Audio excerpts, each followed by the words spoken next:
दोस्तों पांच के पन्ने में पहला question, INS Kochi 1 Delhi class of stealth guided missile destroyer, 2 code name 15A, 3 constructed by Mazagon dock limited. What's answer? Answer is C, only 2 and 3. Only 2 and 3. So INS Kochi is not belong to Delhi's class of stealth guided missile. देख लेते हैं news में क्या है और exact क्या है. So dear friends,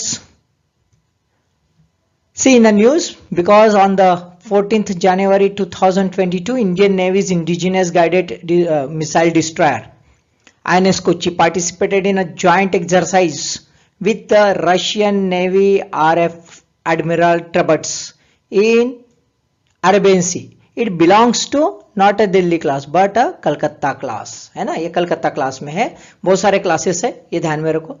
Commissioned in the service on the 30th September 2025 और ब्रह्मोस मिसाइल जो है 2015 में यहाँ से सक्सेसफुली टेस्टेड की गई है. 7 अगस्त 2021 में it was participated in the जायद तलवार 2021 बायलैटरल एक्सरसाइज. ये पहली एक्सरसाइज है यूएई के साथ, पहली बार हुआ है. साथ में और रॉयल सऊदी नेवी के साथ भी 9 अगस्त 2021 में पहली बार जो है एक्सरसाइज हो गई है विथ बायलैटरल नेवल एक्सरसाइज अल मुदे अल Hindi. Second question, which of the following, though an oral drug originally used for treatment of rheumatoid arthritis, can be used for treatment of patients with a severe or critical COVID-19? कौन सी है वह देख लेते हैं. So answer is B, baricitinib. baricitinib ये जो है oral drug है और साथ में इसके पहले जो है रूमेटॉइड आर्थराइटिस जो है उसके लिए यूज की जाती थी और ये कोविड के लिए अभी डिक्लेयर कर दी गई है ना. देखिए एग्जैक्टली हम न्यूज में देखते क्या है. 2 more drugs for Covid patients declared by the हु. ये है बैरिसिटिनिब जो है वो डिक्लेयर कर दिया, use in combination of corticosteroids के साथ ये ले सकते हैं. It's a part of the class of drug called as a Janus kinase inhibitors. Suppress the over stimulation of immune system का ओवर स्टिमुलेशन है उसको सप्रेस कर देती है. It's alternative to other arthritis drugs called interleukin 6 receptor blockers जो who ने जुलाई 2021 में recommend किया था. Third question, a new combat uniform for Indian army unveiled during army day celebration in 2022.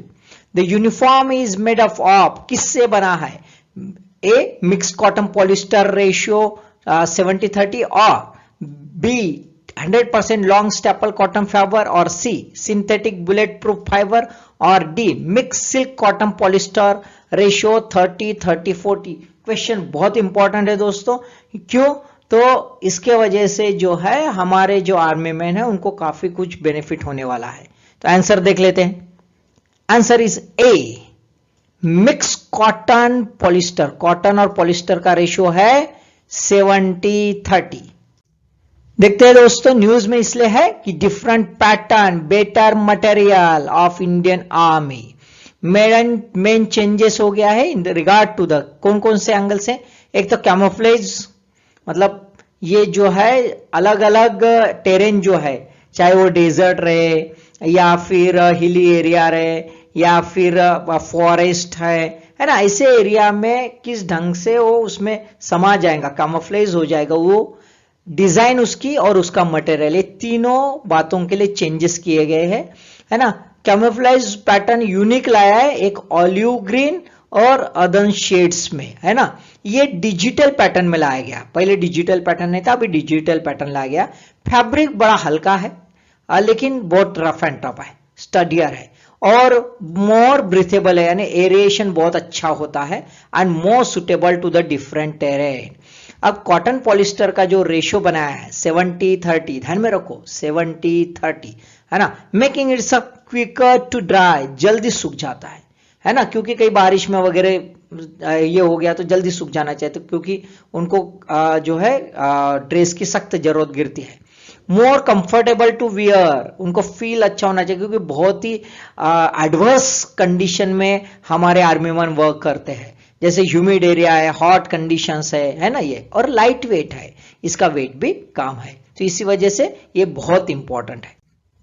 Fourth question, world economic forum, informal organization of multinationals. Second, headquartered in Davos. Third, annual meeting organized at the end of month of January. देख लेते हैं answer क्या है।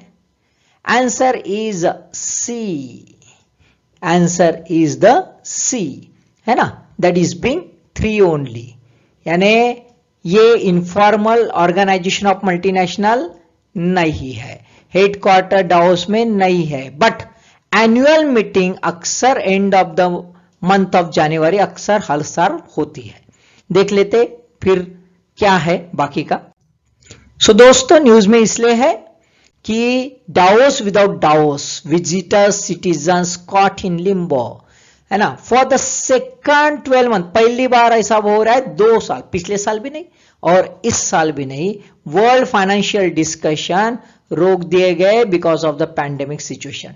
It is actually international multi-party. It is not an organization of multinational. It is an international multi-party NGO and lobbying organization. बहुत लोग है यहाँ पे, बिजनेसमैन है ना, जर्नलिस्ट है, राइटर है, बहुत सारे मल्टी पार्टी ये ऑर्गेनाइजेशन है। Headquarter not in Davos but in a Geneva, but annual meeting always being held in Davos. ये ध्यान में रखना, okay?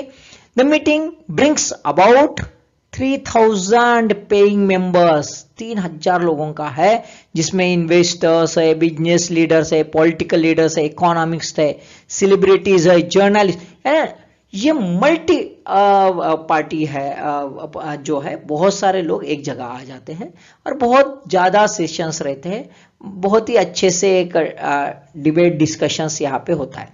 It's a forum to which propagate the democracy, globalisation, professional capitalism.